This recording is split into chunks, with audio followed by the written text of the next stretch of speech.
बनी इजराइल में दो भाई थे, एक मुसलमान दूसरा काफिर। दोनों मछलियां पकड़ने का काम करते थे। काफिर बुत को सजदा करता, मगर उसके जाल में इतनी मछलियां आती कि जाल खींचना मुश्किल हो जाता। और मुसलमान भाई के जाल में अक्सर सिर्फ एक मछली आती, मगर वो शुक्र अदा करता और सब्र से गुजारा करता।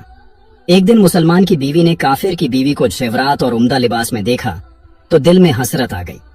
रात को खाविंद से बोली, बस मियाँ, या तो मुझे तलाक दे दो या फिर अपने भाई की तरह बुतों की पूजा शुरू कर दो। शायद हम भी उन जैसे मालदार हो जाएं।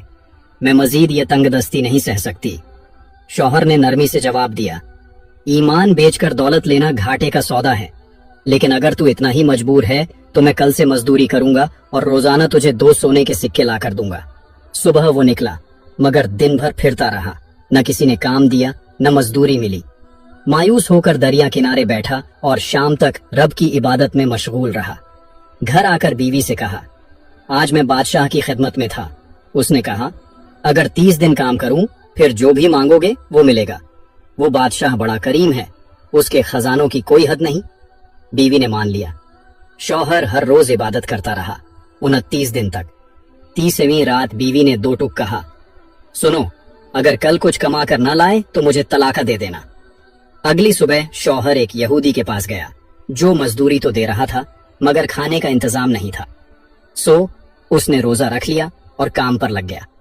उसी दिन एक अजनबी शख्स घर आया और दरवाजा खटखटाकर बीवी को 29 सोने के सिक्के दे गया। कहा, तुम्हारा शौहर 29 दिन बादशाह की खिदमत करता रहा, मगर 30वें दिन किसी और के पास चला गया। अगर वो आज भी काम करता तो बहुत बड़ा इनाम मिलता। बीवी वो सिक्के लेकर बाजार गई।